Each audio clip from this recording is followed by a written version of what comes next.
making an early start today, and we've been joined by Rodney Wevill, and we're going to fish for one of the most challenging species of all on the fly rod, and that's the mullet. Now, Rodney, these species, they drive me to drink. They can be so difficult.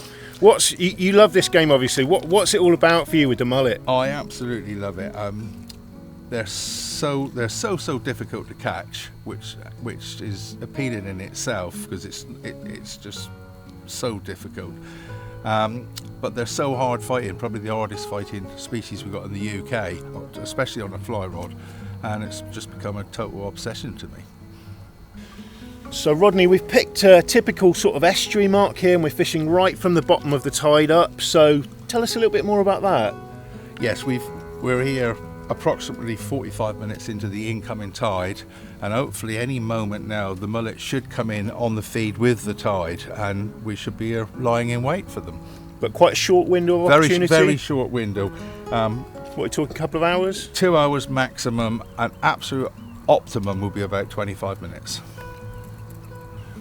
And just very quickly, Rodney, before we get cracking, we should probably just take a brief look at the gear. What sort of outfits are we looking at? I mean, I bought a 7-weight, sort of typical resi rod here. What have you got? You can use just normal freshwater trout gear. As long as you wash it off at the end.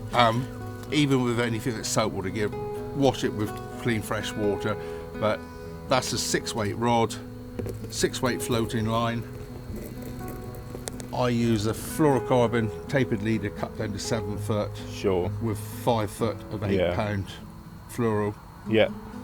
2 shrimp nymphs, one on the dropper, 3 foot apart from the point. And it's probably also worth just pointing out to people that if you don't tie your own, Tidal now make a nice little set of mullet flies themselves, little red tags and whatnot that will show you quickly as well. Yeah, they do a good range now.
We've had a really testing start this morning on the estuary, but Rodney, it's been quite fascinating just watching how you go about finding and catching these mullet. And one of the really interesting things was we'd waded a fair bit out into the water, but actually we ended up doubling back and fishing the really shallow stuff. And why did you choose to do that? Right.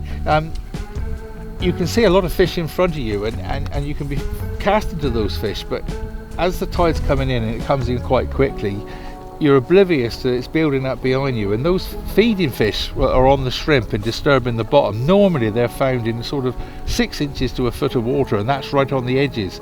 So what originally was two or 3 yards behind you is suddenly 30 yards behind you, and it's so easy to get engrossed on what you're doing and casting it would have been really easy to overlook those fish. You can't stress that some of them were in a tiny amount of water.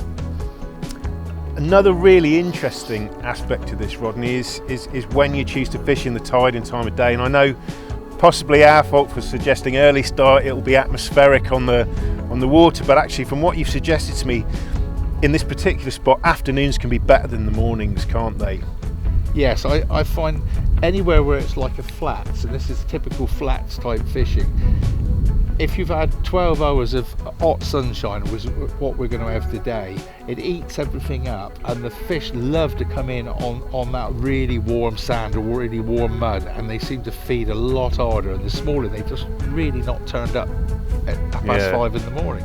Yeah, that's interesting stuff, and it also gives us a bit of encouragement, because probably what we're going to do next is go and have some food and something to drink and come back a bit later. I also wanted to talk really quickly, Rodney, about a couple of little fishing tips I've noticed when you're out there. One of them is giving it a little hang on the end of the retrieve, and another is just about the speed you strip at, because you're kind of not racing it in, but you are giving it a bit of life, aren't you? Well, I like to distinguish what I'm actually casting to, and if it's fin lips or golden greys, they will chase the fly. If I know it's thick lips, I'll normally just cast and let it drift, and maybe when I come over the shoal of fish, just put a little bit of movement. But the fin lips and the golden greys, I definitely put a lot of speed into it, and I like to just hang the fly as I go to retrieve, take the line off the line, and a quick burst, because they quite often will come off and take it as it's aiming away from them. That bit was quite interesting. It's a bit like the trout fisherman's hang in a way, you know, at the end of the cast. Yeah, so worth trying if you're after this mullet.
So giving it a really, really good go today, Rodney.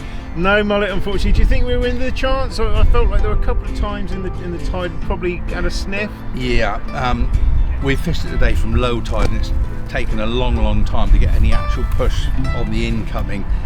I think we covered a lot of fish in that time, but they really weren't actively feeding. Yeah. But on the push, I hooked up. I had 3 hookups.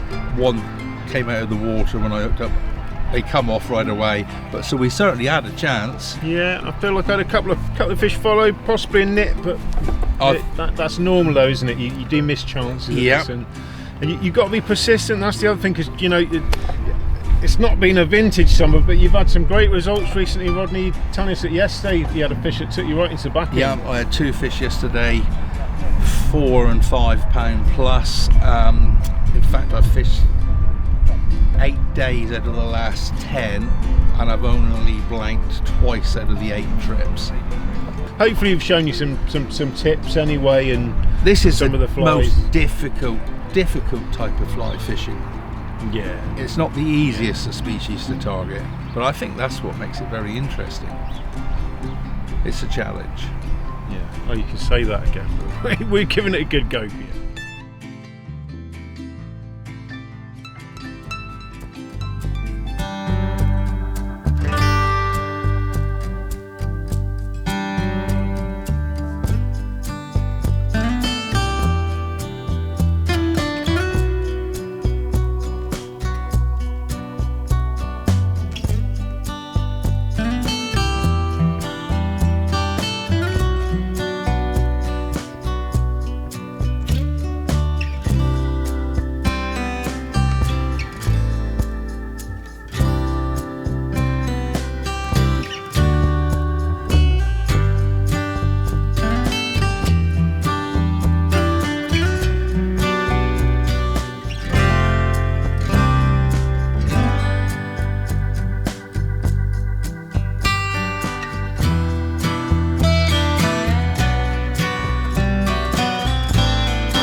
Well, after 2 attempts and on the river X in Devon with Dom, we had got good coverage but not a fish to the net. So John decided to come with me today down into Cornwall, and at last, with all the perseverance, and that's what you've got to do, persevere. We've covered loads of fish for the last couple of hours, and finally we've got our thick lip. It's not a massive thick lip, but it's a thick lip, and it's on cameras,